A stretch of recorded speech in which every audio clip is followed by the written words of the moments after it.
help me get back into the swing of things. I've been out of the saddle for a while, you know. So that helps me to settle in. As I walked through the door this morning, many of you said to me, welcome home. And I said to Michael, wow, we should say that to every person coming through the door every week. Wouldn't that be a nice feeling to say welcome home every time? And then when we sang that song just now, I just had the feeling that this is what it's going to be like, but probably to an even greater degree when we are welcomed home to heaven, you know. We're going to see all these people that we love and that know us so deeply, and they're going to be welcoming us and saying, we're so glad you're here. So glad you're with us. So I'm so grateful to be back with you, back home. I set the theme for today because it just seems self-evident, you know, homecoming, right? So there's no home to come to unless there are faithful folks like you who are keeping the home fires burning. So I really appreciate that every day, every week, you did things to keep this all going, to hold a forum in place so that there was a forum to come back to. How many of you are thankful that when you go away for a while, there's this unity to come back to?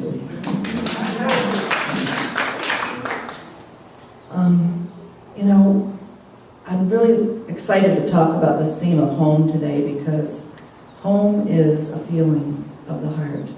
And we've really experienced that feeling of love that we've created here at Unity, no matter where we've dwelt.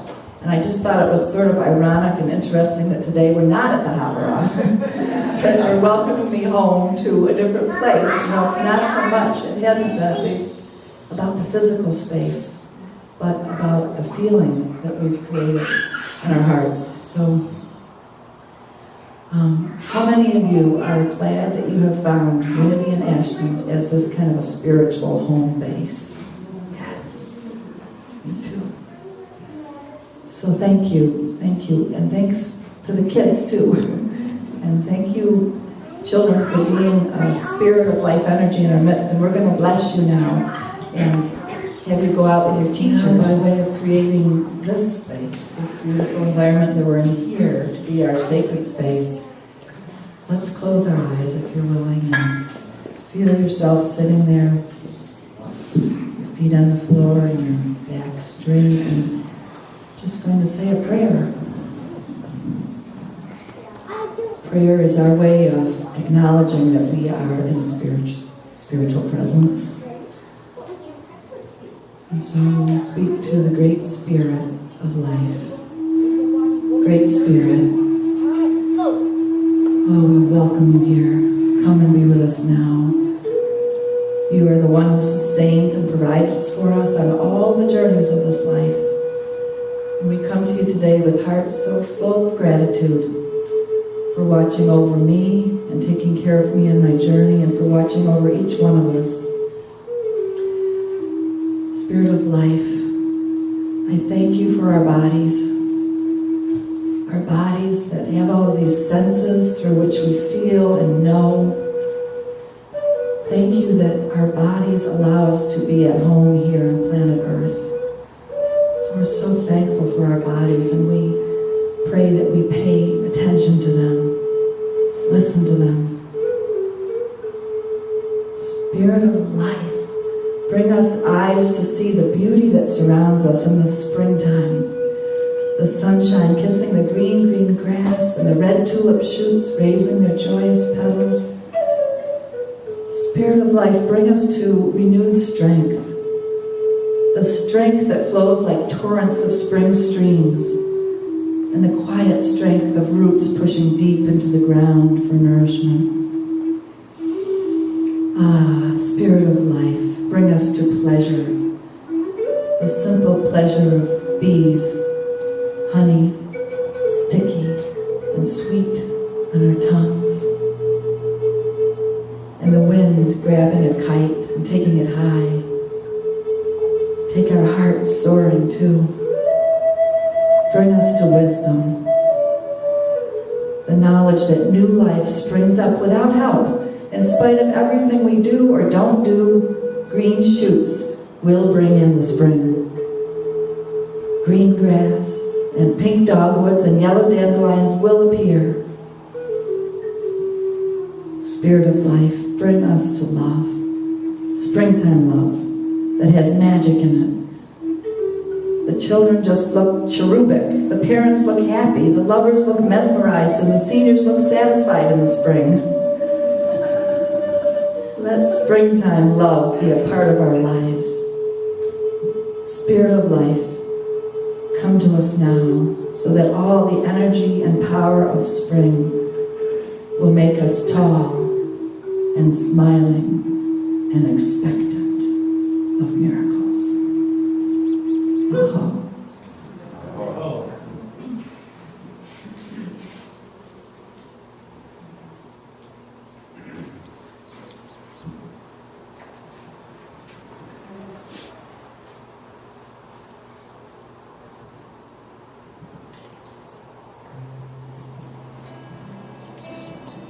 I remember being a cherubic child running around the farm that I grew up on while my mom played this record, Bonnie Raitt's Sweet Forgiveness, over and over again. And there was one song on there that always stuck in my heart. It became kind of a home anthem for me through the years, and it's just called Home. And once you get the chorus, home sings me of sweet things. My life there has its own wings. Fly over the mountain, though I'm standing still. Feel free to sing that part with us when you get there.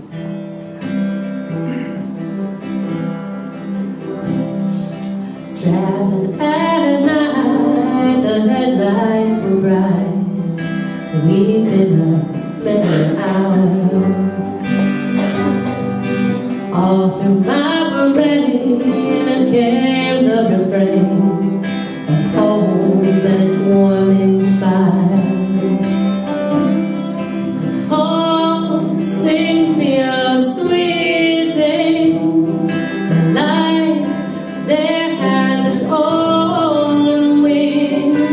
Fly over the mountain.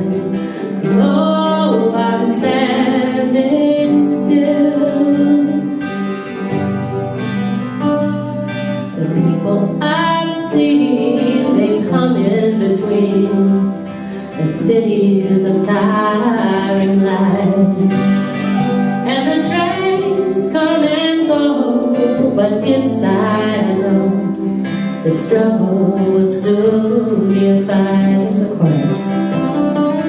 Home sings me of sweet things. My life there has its own wings. Fly over the mountain. Oh, I'm standing still.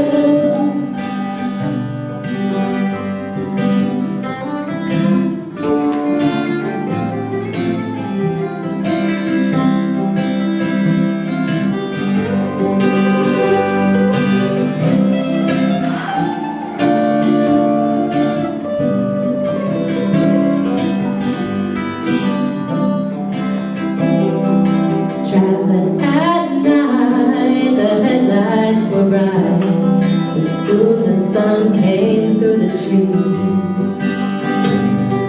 Around the next bend, the flowers did stand, the sweet smell of home in the breeze. Sing with me. Oh, sings me of sweet things. Life there has its own wings. Fly over the mountain, though I'm standing still. Sing that one more time. Oh,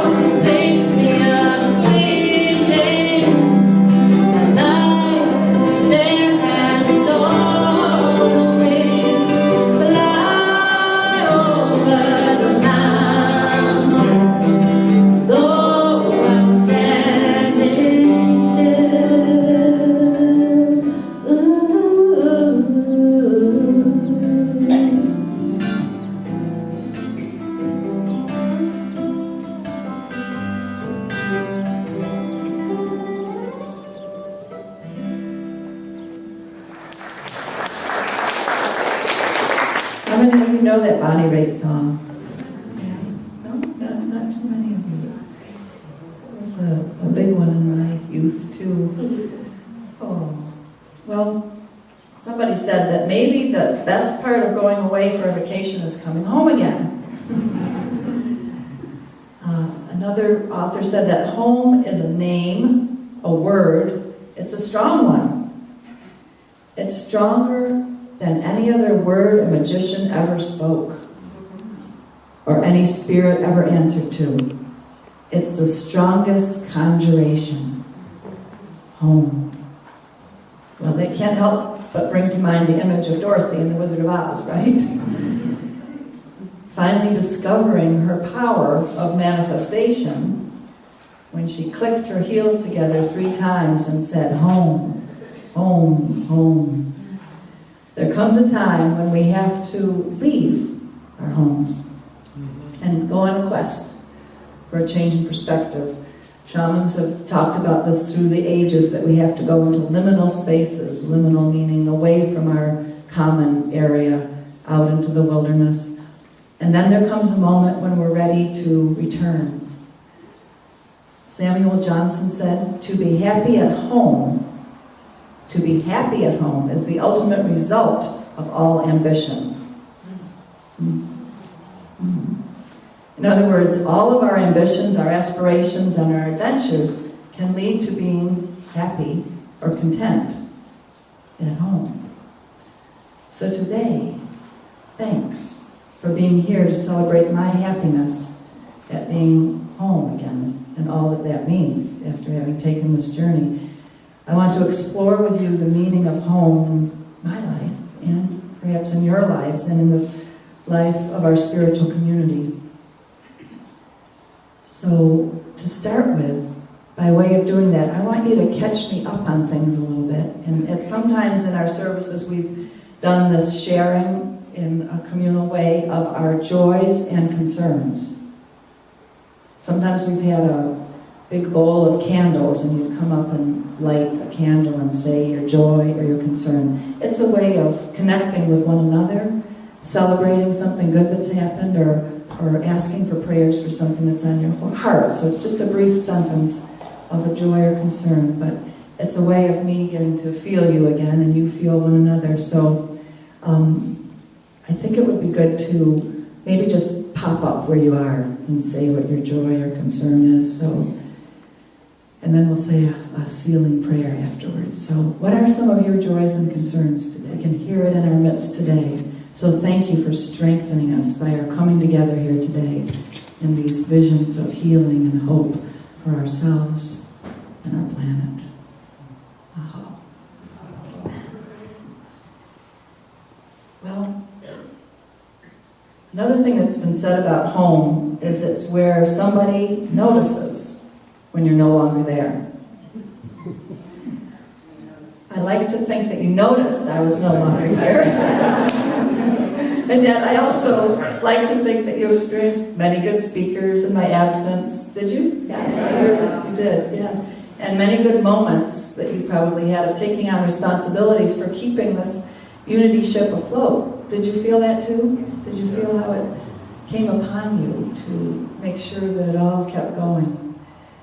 So this feeling of having an intent and carrying it through, of having an inspiration to manifest form and to keep it functioning so that there was some home that I had to come back to. I thank you for that intent and that dedication and what that takes in life to do that over and over again, you know, to find a form that we like and that we feel good about and that we believe in. That's, I think, one reason why we're on planet Earth, don't you? To bring into form things that nurture us and that nurture one another. So it's quite a gift to be able to go out from a place of form being held and come back to it. How many of you have had that experience in life at some point of being able to go out and come back? It might be kind of a rare experience for some, but I hope that maybe each of you has had that experience here. sometime you've gone out from here and been able to come back to it. Happiness, this is another quote that I like. Happiness doesn't lie in conspicuous consumption and the relentless amassing of useless crap. Happiness lies in the person sitting beside you and your ability to talk to them. Happiness is clear-headed human interaction. Happiness is clear-headed human interaction and empathy. How many of you feel that here? Clear-headed human interaction and empathy. Happiness is home. And home is not a house. Home is a mythological conceit. It's a state of mind, in other words, a place of communion and unconditional love. It is where, when you cross its threshold, you finally feel at peace. So I want to tell you that this past Friday, when I crossed the threshold of the zone that some call Ashlandia, I felt a great happiness. For me, the threshold to Ashland starts at Mount Shasta. Now, this isn't just me, but I heard the Native Americans saying that that this end of the valley is called the mouthpiece of Mount Shasta. So somehow there's a great connection between Mount Shasta and right here where we live. So when I pass the Great Mother Mountain, things happen, like at any threshold. It's important to notice what happens. So in early March, when Nisha and I drove out of Ashland, after it was a lot of work all through February. We didn't leave in February because we were working with a lot of your help to get out of here. And when we drove past Mount Shasta, we were absolutely awestruck at what we saw. There was a giant rainbow across the mountain. I have never seen that before when I've driven past Mount Shasta. Maybe some of you have. Have you? Any of you seen a giant rainbow? Some of you have. Wow. Then as we drove closer, the rainbow became a double rainbow and a complete arch, and it seemed to form itself in a way that we had to drive under it and through it to leave. Woo! Like rainbows do, it brought me great hope for the journey that we were setting out upon. Then, when we returned, we came back from the other side, from Susanville and down that way, on 89, and I didn't know what it would be like, that route, because I hadn't ever been that way before. And there came a certain moment when we turned the corner, and to my great surprise, there was huge Mount Shasta appearing high above all the pine trees of the other mountains. And when I saw her, my heart leapt with a feeling of home. And we laughed, Nisha and I, at me, as I had to keep stopping along the way and taking pictures of her. Seeing the mountain that time on the way home was from a new perspective.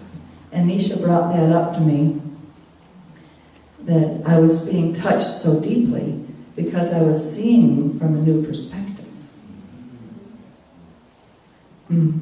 So between those two threshold moments, many adventures took place. I'm sure for you as well as for me.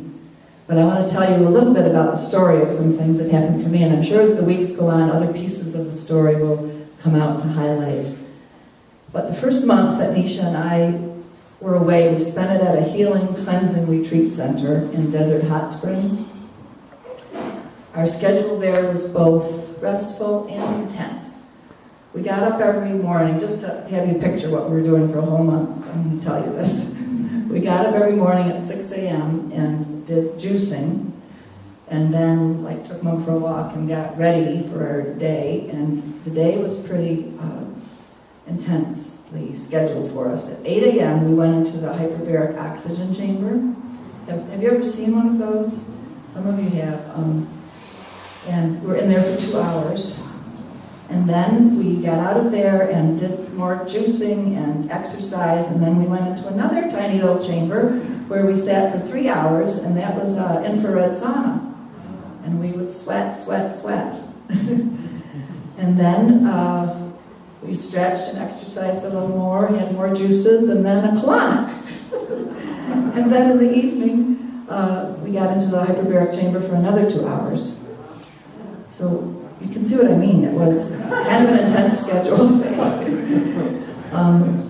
And we were dedicated to it because we knew that it was good for us and that it was pulling out the toxins and cleansing us. You know, you can't go through something like that and not have some deep internal changes taking place. So at the end of the day, we might have felt really tired, but in a way more deeply rested because we were being cleansed. And so I want to tell you that in the midst of those powerful cleansing days, things started to loosen up in me psychologically and spiritually too, of course. And I was able to accomplish things in an easier way than I have been for a long time. And Nisha was there with me, and I feel like I should just bow at her feet because she is such a good caregiver of me, but also she has so many technological skills now, having graduated from college, with her degree in media arts. So we were able to go to town on getting a whole new brand set for the Journey to Completion, new cards and new brochures, and to finish up the book that I've been wanting to finish for such a long time.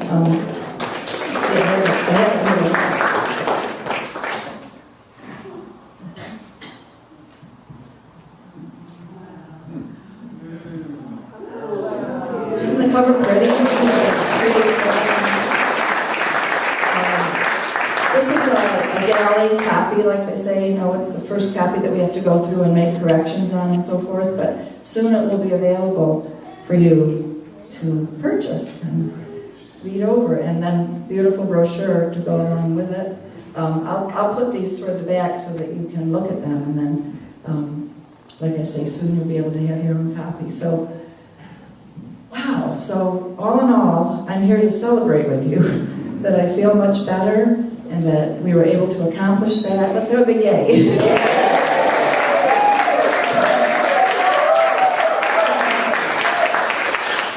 And again, I can't thank you enough for your support in helping me to get away and take on this healing agenda and work through a lot of things held in the safe container of your love. I think that's what happened. That's why I was able to get this big boost to my healing and creative energy. I remembered lots of things while I was gone. It was a time of going into lots of deep shadow areas of the past and healing them, bringing healing energy to them, and then going even deeper than that and remembering who I am.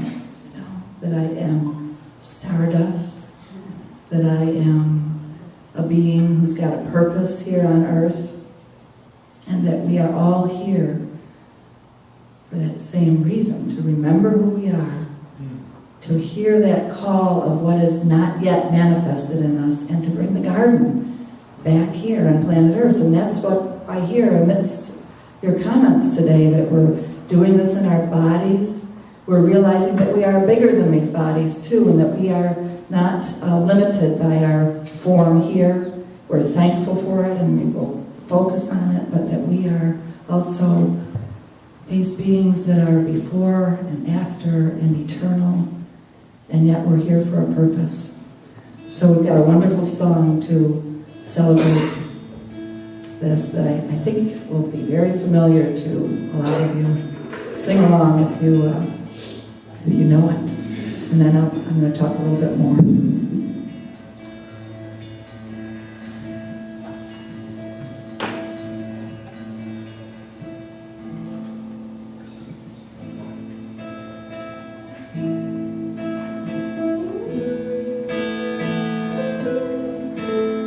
I came upon a child of God.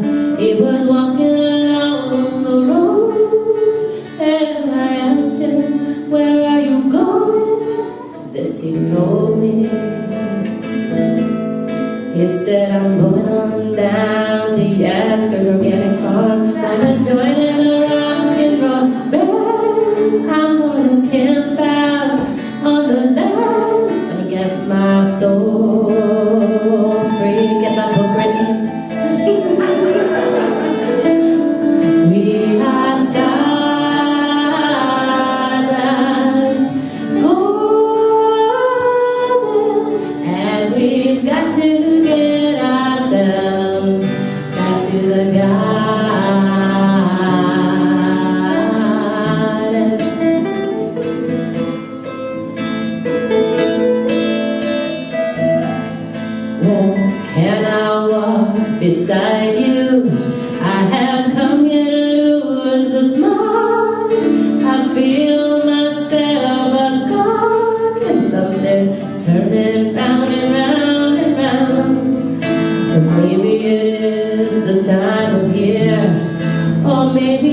got to get ourselves back to the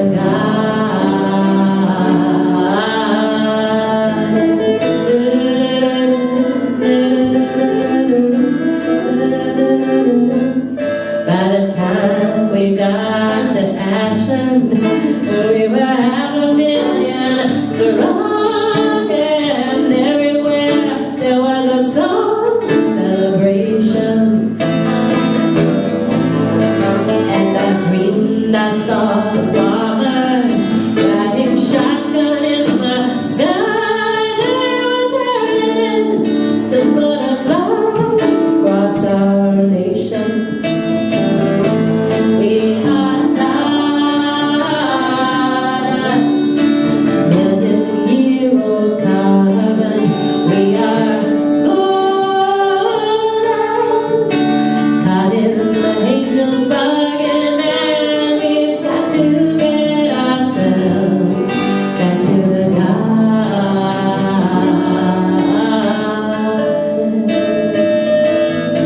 Let's sing that chorus one more time.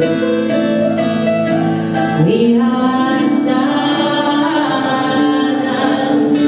golden, and we've got to get ourselves back to the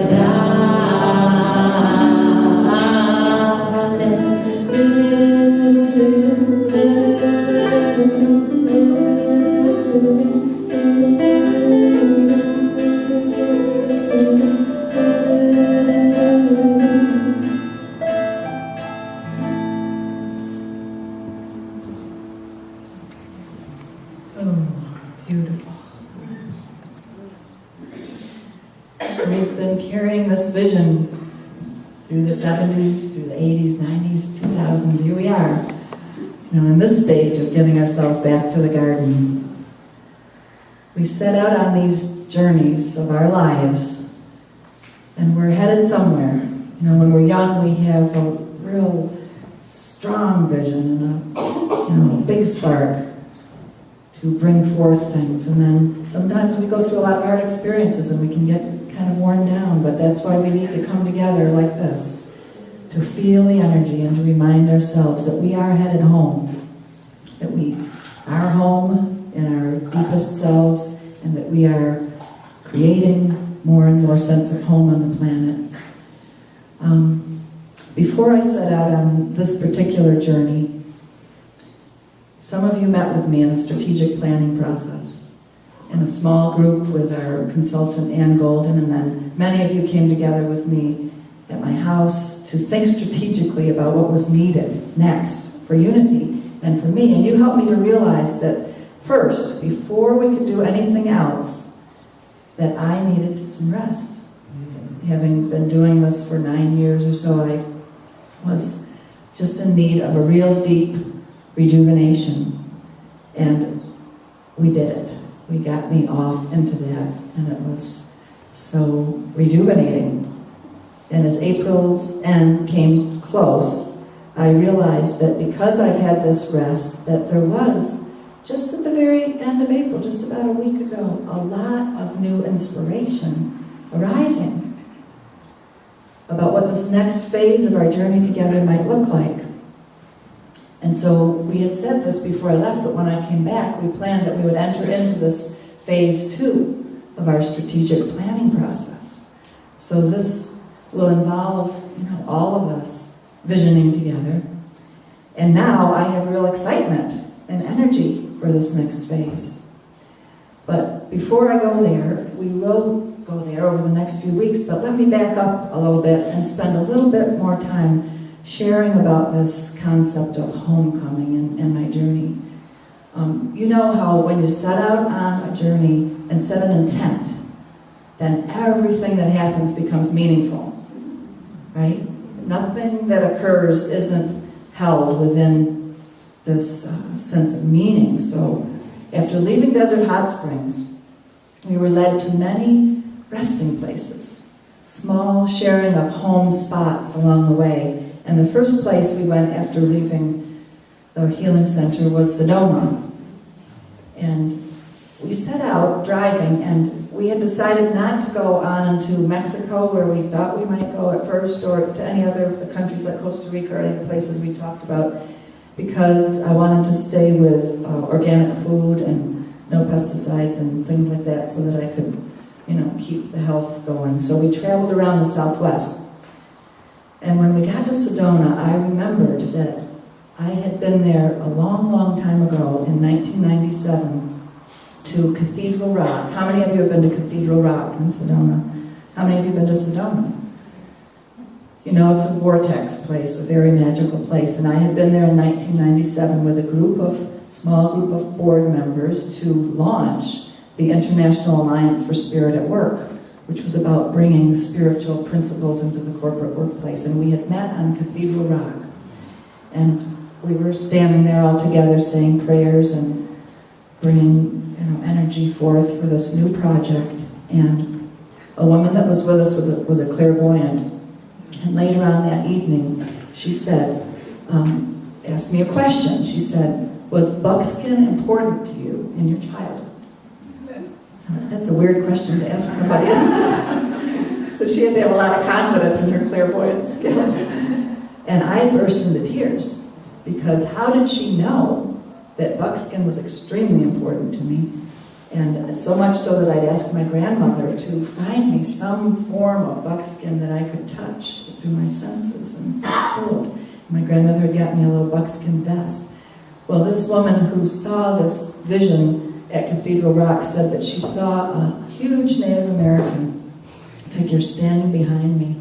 And he told me that when I was a child, he came to me through the sensation of buckskin.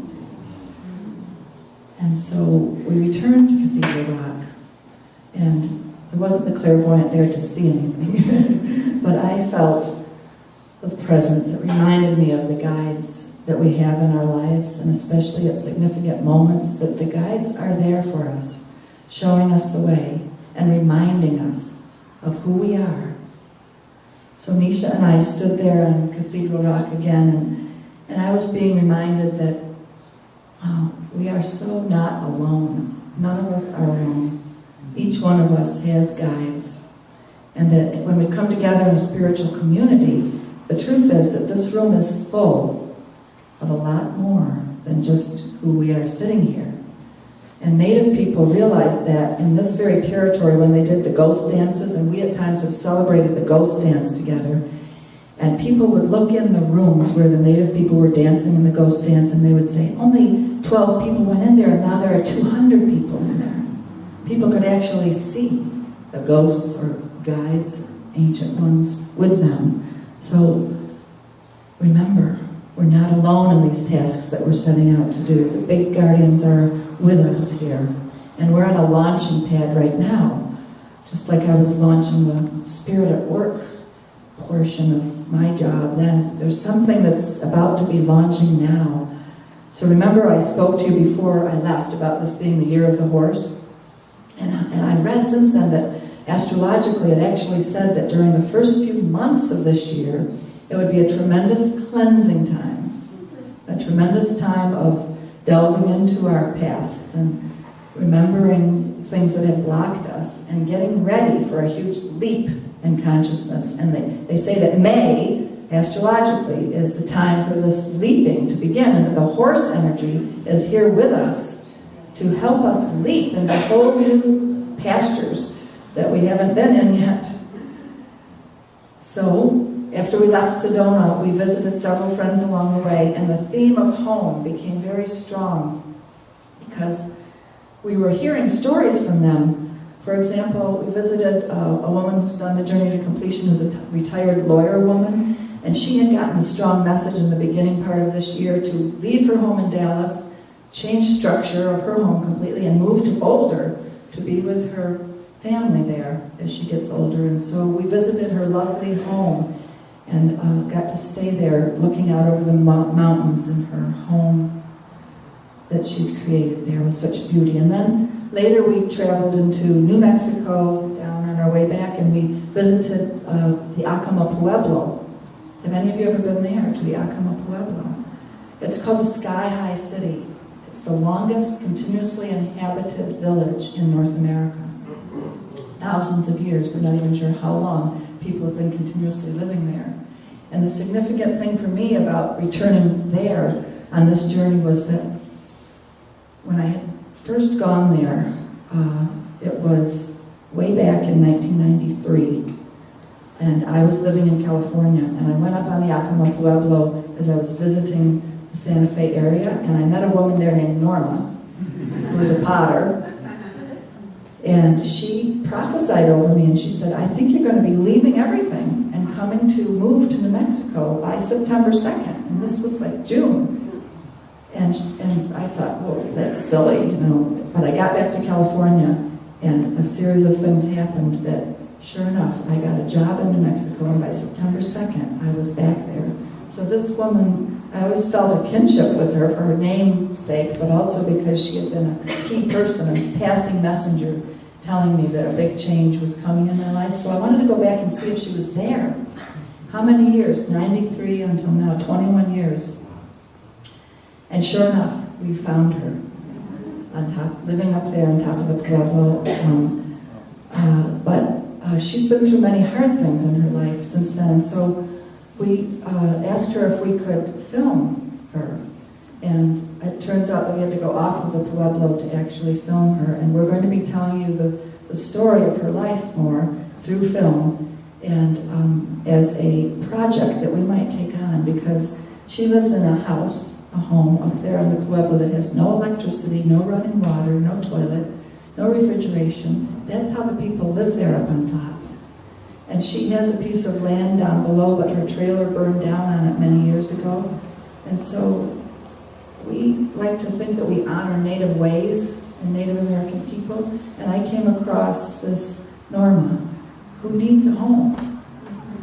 And I thought that was very significant that we got led to go there and found her, and I didn't want to promise her too much, but I came back with the calling in my heart for us and this spiritual community to find a way to help her. So I'll be talking to you more about that, and we can formulate what we want to do about that together over the weeks to come. But for me, I was dealing with a blockage that I have to having a home base myself.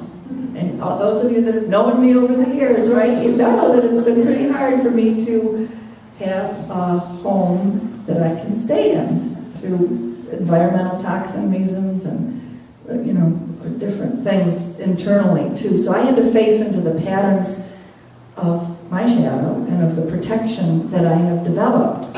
And I was surprised to see what the old shadow complex was, because I remembered when I was young that I realized that I didn't really fit in my home church community anymore, or my home environment. And something inside of me took on the Bible verse that said, the Son of Man has no place to rest his head. The foxes have their holes, etc. But so I took on that a spiritual person would not have a place to rest if they were truly spiritual. But that was really, a way that my unconscious was protecting me. So I decided that the best solution was to let go of form, to let go of the form of home. Deep inside, that's what was going on. But then there was a subtle energy that came along with that was about blaming the outside, people or forces, for my situations. So that was a hard one to admit and face into, but this shadow of blaming started to arise in me in a stronger way than I had felt it for a long time. Cornisha was with me, and she got to feel the blaming energy, and she and I agreed together that every time she heard a blaming statement come out of her mouth, she'd go, whoa, there it is. And so she helped me to catch that shadow and to watch it, And so, can you relate to this? Like, do you have things that, that you face into that are blocking you, and then surprisingly underneath of it there's something else, and then we have to start reconditioning ourselves, don't we? Like catching things and changing our thoughts. And this is what, really what we're doing here in a New Thought Church, because Dr. Holmes, who founded Science of Mind, said that throughout the ages many people have realized that causation is from within. So as we go within, yes, we may see how our thoughts have created what we experience in our outer world. But what we also encounter as we dwell deeply within and rest there in a quiet waiting that takes us deeper is that there is a fountain of love. There is a wellspring, a source deep within us that is all love. There's a magic that occurs that we discover again, that we have a home within us. That's the home of Divine Spirit. Have you been there?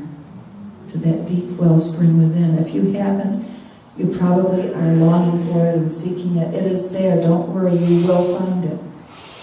It is there. We just have to have enough safety and enough rest and be held in a loving container that we can really feel, so that we can experience the temple of the living God within us. The energy of the universe that is there to restore and rejuvenate and redo whatever has gone wrong. So I had to slow way down to feel it, to get deeply back in touch with Source again. Spiritual teachings around the world tell us that we do need to retreat at times to feel the sense of connection with one. So we come here together to remind each other that we are one with the Tao. You hear me? We are one with the Tao. We are one with the Upanishads.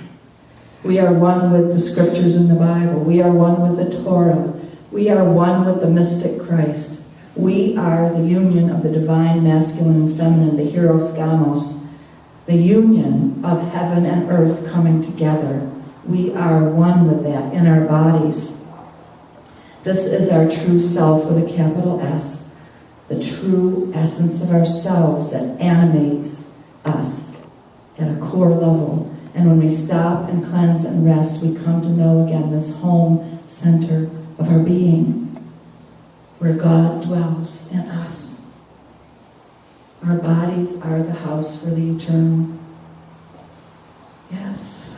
So that's part of our call here, is to listen to our bodies more and more deeply, our senses. You know, lots of spiritual traditions will have you ignore your senses, but we encourage one another to listen to our senses and to tune into our bodies, these amazing bodies and minds, because if something's going wrong, they will tell us how to correct it, and we can trust that our unconscious will lead us. So, coming back to Ashland, another saying says, the journey is in the return. And I've realized so much just since Friday, since I've been here. The journey is in the return. The beauty yesterday in Ashland was stunning, was it not? My eyes were electrified with the color and brightness of the yellows and the pinks and the greens that I was taking in.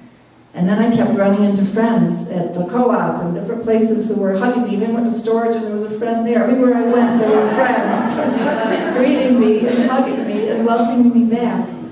So I came back here and I was being reminded right and left that we are beloved of God, you and I, that we are part of this nature, part of this creation, and we have the same greening power, this fire within us. Wow. And so part of my re-entry was that I talked to my mom, and she remembered that she had given a sermon a long, long time ago when she was feeling really sad about her children going away to college and leaving home.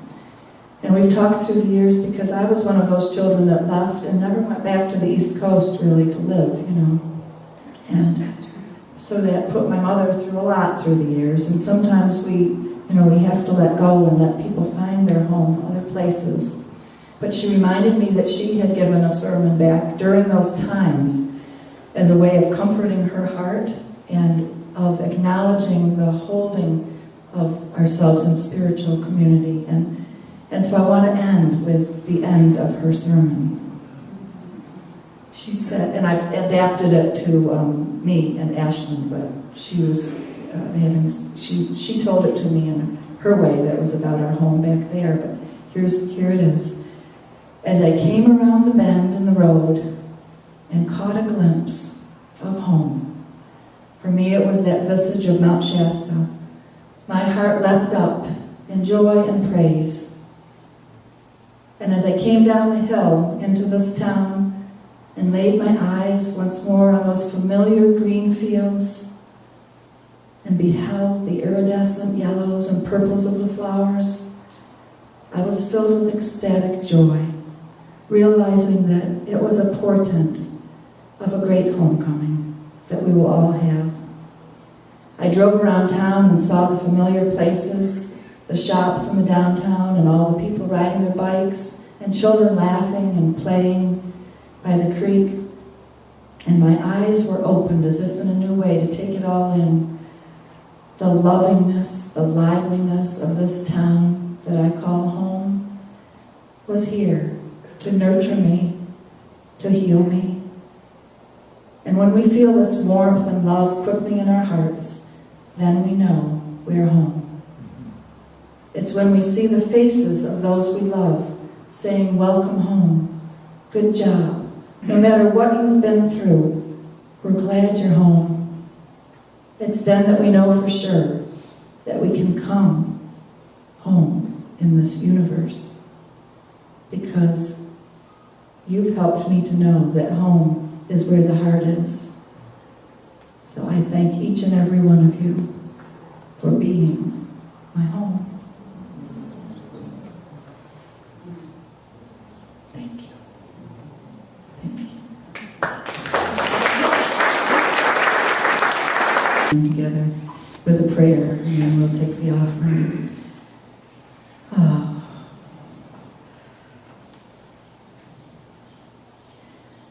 Just notice right now anything that's arisen in your mind or your body during this time we've had together. And tell yourself that you will remember to focus on this in your meditations during this week. That you will remember to pray and bring the concerns of your own heart and the joys of your own heart into a meditative, restful place. That you'll remember the concerns and joys that you've heard spoken here today, and that you will acknowledge and appreciate the joy of coming together in spiritual community like this. With a great gratitude spirit, we take a moment right now to express our thanks for everything that has happened in our lives. For we know that you are guiding us through it all, each step of the way, that you're bringing out different aspects of ourselves so that we can know ourselves more deeply and know you in the deepest parts of our being. We know that we have this inner place that we can go to heal ourselves and to come to know what's needed and to bring about healing on our planet. So now, take a deep breath with me. Just take a moment to feel that deeper than deep source that's right there within you, that you can sink down into, that you can touch, that can ignite you in any moment. We love you, Spirit. We know that we are your beloveds. Tell yourself that that is so right now, that you are the beloved of the divine. You are the beloved. Our journeys on this planet are just to come to help us to know this more and more deeply, that we are so loved, loved beyond our wildest imagination, and that at any particular moment we can turn a corner and catch a glimpse of the greater home and know that our journey is all about coming home, coming home. Tell yourself right now that you will remember everything you have felt during this sacred time together as you go throughout your week. that in any moments when you have a fear come up or a doubt, that you'll remember this knowing that you are beloved, that you are stardust, here on earth with a great purpose, and that it's unfolding in every moment. You are divine. You are the mystic Christ. And I am privileged to be in your presence.